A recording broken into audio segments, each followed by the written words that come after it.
జగన్ ఓటమి స్వయంకృతాపరాధమా, లేదంటే వైసీపీ కార్యకర్తలు, వైసీపీ నేతలు, వైసీపీ సింపథైజర్స్లో ఏర్పడ్డ నిస్తేజమా అన్న చర్చ ఇప్పుడు వైసీపీలో బలంగా నడుస్తుంది. ఎందుకంటే జగన్ విలువ ఏంటో ఇప్పుడు వైసీపీ కార్యకర్తలతో పాటు కొన్ని సామాజిక వర్గాల నేతలకు తెలిసి వచ్చిందన్న వార్తలు కూడా వినిపిస్తున్నాయి. 2009 నుంచి కూడా జగన్ వెంట ఉన్నటువంటి కార్యకర్తలు కావచ్చు, పార్టీ నేతలు కావచ్చు, వీరందరూ కూడా ఎక్కడ లబ్ధి పొందలేదని కొంతమంది, అదేవిధంగా జగన్ అధికారంలో ఉన్నప్పటికీ కూడా తమను సంపాదించుకొని ఇవ్వలేదు అనే భావనలో దాదాపు వైసీపీ కార్యకర్తలు సైతం టీడీపీ కూటమికి ఓటు వేశారంటే ఆశ్చర్యం కలగక మానదు. కానీ ఇది నిజం ఖచ్చితంగా. ఎందుకంటే వైసీపీ కార్యకర్తలు కావచ్చు, వైసీపీ నేతలు కావచ్చు, అంటే జగన్ వెంట ముందు నుంచి నడిచాం కానీ జగన్ మమ్మల్ని పట్టించుకోవడం లేదని పూర్తిగా కూటమి వైపు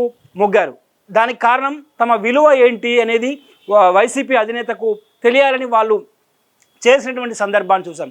కానీ ఇప్పుడు జగన్ విలువ ఏంటో వైసీపీ కార్యకర్తలకు తెలియాల్సిన అవసరం వచ్చింది, తెలిసి వచ్చిందని చెప్పుకోవచ్చు. ఎందుకంటే ఒక రకంగా వైసీపీలో ఉన్నటువంటి కార్యకర్తలు దాదాపు 50% మంది కూడా పూర్తిగా కూటమి వైపు మొగ్గు చూపారు. సహజంగా ఎక్కడైనా ప్రాంతీయ పార్టీల విషయానికి వస్తే ఆ రాష్ట్రంలో ఉన్నటువంటి ఎన్నో లక్షల మంది కార్యకర్తలు ఉన్నప్పటికీ కూడా అందులో కొంతమంది మాత్రమే, అది కూడా హై ప్రొఫైల్డ్ వ్యక్తులు సంపాదించుకున్నటువంటి అవకాశం ఉంటుంది. ఎమ్మెల్యేలు, మంత్రులు, జెడ్పీ చైర్మన్లు, అంటే అదేవిధంగా ఎంపీపీల స్థాయి వరకు కూడా సంపాదించుకున్నటువంటి అవకాశాలు ఉంటాయి. సో కార్యకర్తల దగ్గరికి కేవలం సంక్షేమ పథకాలు, అదేవిధంగా ఎమ్మెల్యే ఇచ్చేటువంటి సీసీ రోడ్లు కావచ్చు, ఇతరత్ర చిన్న చిన్న వర్క్స్ కావచ్చు, ఇవన్నీ కూడా కార్యకర్తల దగ్గరికి వెళ్తుంటాయి. అయితే అందరి కార్యకర్తల వద్దకు ఇవి వెళ్తాయంటే కూడా అది కూడా చెప్పడానికి వీల్లేదు. ఎందుకంటే ఆయా గ్రామంలో ఉన్నటువంటి నేతల మధ్య సఖ్యత, నేతల మధ్య ఏకాభిప్రాయాన్ని బట్టి వచ్చేటువంటి వర్క్లను 5 సంవత్సరాల్లో వాళ్ళు పంచుకుంటారు. అయితే నిజమైన కార్యకర్తకు కొంత ఆయన అవమానం జరిగేది మాత్రం వాస్తవం అని చెప్పుకోవచ్చు. సో ఇటువంటి పరిణామాల నేపథ్యంలో 2019 నుంచి 2023 వరకు అధికారంలో ఉన్నటువంటి జగన్ పూర్తిగా సంక్షేమ పథకాలపైన దృష్టి పెట్టారు. పేదలకు, బడుగు బలహీన వర్గాలకు సంక్షేమ పథకాలు అందించడం కోసం కొన్ని లక్షల కోట్ల రూపాయలు నేరుగా వాళ్ళ అకౌంట్లో వేసి ఖర్చు పెట్టారు. కానీ కార్యకర్తలను పట్టించుకోలేదన్న ఆవేదన పూర్తిగా వైసీపీ సింపథైజర్స్, వైసీపీ కార్యకర్తల్లో నెలకొంది. దీంతో ఖచ్చితంగా ఒకసారి జగన్ కనుక ఓడిస్తే తమ సామర్థ్యం ఏంటో జగన్ తెలిసి వస్తుందని కూడా వాళ్ళంతా భావించి కూటమి వైపు మొగ్గు చూపారు. ఒకవైపు జగన్ అంటే టీడీపీ కూటమిలో ఉన్నటువంటి టీడీపీ కావచ్చు, బీజేపీ, అదేవిధంగా జనసేన, వీరితో పాటు మరొక కూటమి కాంగ్రెస్ పార్టీ, కమ్యూనిస్టులు, సిపిఐ, సిపిఎం, వీళ్ళందరితో జగన్ ఒంటరి పోరాటం చేయాల్సి వచ్చింది. అదే సమయంలో వైసీపీ కార్యకర్తలు, అదేవిధంగా వైసీపీ నేతలు కూడా కొంతమంది కూటమి వైపు మొగ్గు చూపడంతో వాళ్ళకు జగన్కు తెలియకుండానే వీళ్ళతో ఫైట్ చేయాల్సినటువంటి అవసరం వచ్చింది. ఇక జగన్ సామాజిక వర్గం కనుక చూసుకుంటే, రెడ్డి సామాజిక వర్గానికి సంబంధించి జగన్ ఎప్పుడు కూడా బీసీ, ఎస్సీ, ఎస్టీ, నా కులాలు, నా అక్క చెల్లెలు అని పదే ప్రతి సభల్లో కూడా, ప్రతి మీటింగ్లో కూడా ఆయన చెప్తూ వచ్చారు. సో ఇదే విషయం రెడ్డి సామాజిక వర్గ నేతల్లో కూడా కొంత ఆగ్రహానికి తెప్పించింది అని చెప్పుకోవచ్చు. తమ సామాజిక వర్గానికి చెందినటువంటి వ్యక్తి ముఖ్యమంత్రిగా ఉన్నారు, ఆయన మా సామాజిక వర్గాన్ని పట్టించుకోవట్లేదు, ముఖ్యంగా మమ్మల్ని అంటే ఆ నేతల్ని పట్టించుకోవడం లేదు, మమ్మల్ని అసలు కనీసం కన్సిడర్లకు కూడా తీసుకోవడం లేదన్న భావన రెడ్డి సామాజిక వర్గంలో నెలకొంది. కాబట్టే ఇప్పుడు రెడ్డి సామాజిక వర్గం నేతలంతా కూడా టీడీపీ కూటమి వైపు దాదాపు 90% మొగ్గు చూపారని చెప్పుకోవచ్చు. ఎందుకంటే ఎప్పుడు కూడా రెడ్డి సామాజిక వర్గం మెజారిటీ ఫ్యాక్టర్ వైఎస్ కుటుంబానికి ఉంటుంది.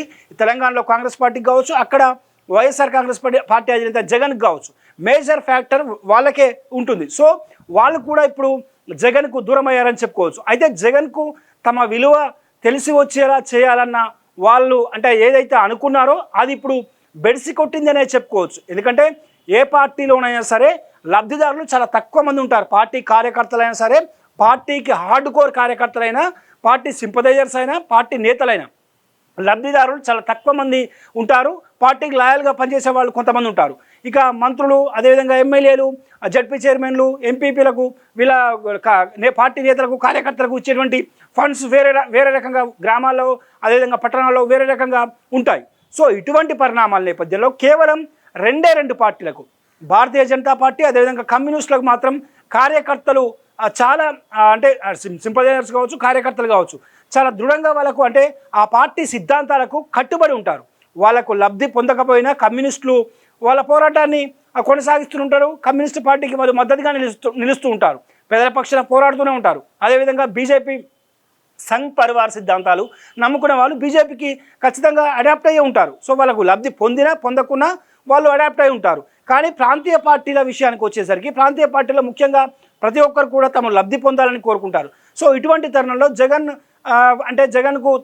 జగన్ మమ్మల్ని పట్టించుకోవడం లేదు, ముఖ్యమంత్రిగా ఉండి కూడా పట్టించుకోలేదు, మొదటి నుంచి కూడా మేము పార్టీ వెన్నంటే ఉన్నామని చెప్పి కూడా కొంతమంది జగన్తో లబ్ధి పొందినటువంటి మంత్రులు కావచ్చు ఎమ్మెల్యేలు కావచ్చు నేతలు కావచ్చు వాళ్ళు కూడా చివరికి మమ్మల్ని పట్టించుకోవడం లేదని చెప్పి కూడా టీడీపీ కూటమికి వైపు మొగ్గు చూపినటువంటి సందర్భాన్ని చూసాం. కానీ ఇప్పుడు జగన్ విలువేంటో ఇప్పుడు ఎవరైతే టీడీపీ కూటమికి వైసీపీ సింపథైజర్స్ కావచ్చు వైసీపీ కార్యకర్తలు కావచ్చు తటస్థంగా ఉన్నటువంటి ఓటర్లు కావచ్చు టీడీపీ కూటమికి వేశారో వారంతా కూడా ఇప్పుడు పూర్తిగా బాధపడుతున్నటువంటి సందర్భాన్ని ఆంధ్రప్రదేశ్లో చూస్తున్నాం.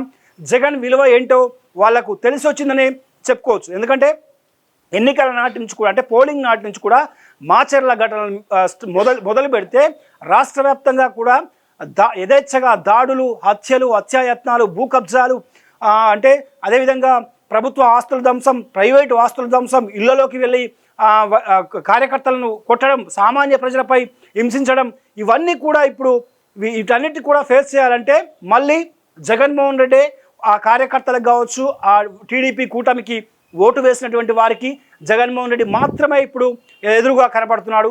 జగన్మోహన్ రెడ్డి మాత్రమే ఫైట్ చేయగలడు, జగన్ మాత్రమే మమ్మల్ని ఆదుకోగలడన్న భావనలోకి మళ్ళీ వాళ్ళు వచ్చారు. తాము తప్పు చేశాము టీడీపీ కూటమికి ఎందుకు ఓటు వేశామన్న అంతర్మదనలో ఇప్పుడు ఆ నేతలు పడిపోయారు. తమకు లబ్ధి చేకూరలేదని చెప్పి జగన్ను వదిలి టీడీపీ కూటమికి వైపు తాము వెళ్ళాము కానీ ఇప్పుడు పశ్చాత్తాప పడుతున్నామని కూడా వైసీపీ కార్యకర్తలు కావచ్చు తటస్థ ఓటర్లు కావచ్చు సింపథైజర్ కావచ్చు నేతలు కావచ్చు వీళ్ళంతా ఇప్పుడు మదన పడుతున్నటువంటి పరిస్థితి. ముఖ్యంగా ఇప్పుడు రాష్ట్రంలో ప్రతిపక్ష నేతగా ఉన్నటువంటి జగన్ ప్రతి ఒక్కరిని కూడా ఎందుకంటే ఇటీవల పార్టీ నేతలపై అదేవిధంగా ప్రజలపై దాడులు జరుగుతున్నటువంటి సందర్భం దృష్ట్యా వినుకొండకి వెళ్ళి రషీద్ కుటుంబాన్ని పరామర్శించిన తర్వాత నేరుగా ఢిల్లీలో ధర్నా చేశారు. ఢిల్లీలో ధర్నా చేసి ఏపీలో జరుగుతున్నటువంటి దారుణ మారణ హత్యాకాండను దేశ రాజకీయ పక్షాలు చూసే విధంగా కూడా ఆయన దేశానికి తెలియజేశారు. సో ఈ విషయంలో జగన్ సక్సెస్ అయ్యారని చెప్పుకోవచ్చు.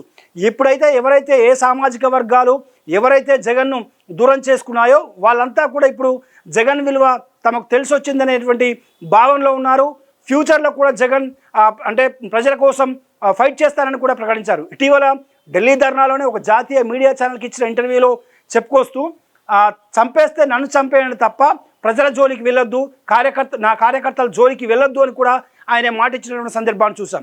ఇప్పుడు జగన్ పోరాటం చేస్తున్నటువంటి ఎవరి కోసం అయితే పోరాటం చేస్తున్నారో ఆ పోరాటం చేసిన వాళ్ళలో దాదాపు 40 నుంచి 50% మంది ఓటర్లు అంటే వైసీపీ కార్యకర్తలు కావచ్చు సింపథైజర్స్ కావచ్చు నేతలు కావచ్చు తటస్థ ఓటర్లు కావచ్చు వీరంతా కూడా టీడీపీ కూటమికి ఓటు వేసినారే. టీడీపీ కూటమి ఓటు వేసినప్పటికీ కూడా జగన్ వాళ్ళ తరఫున ఫైట్ చేస్తున్నారు.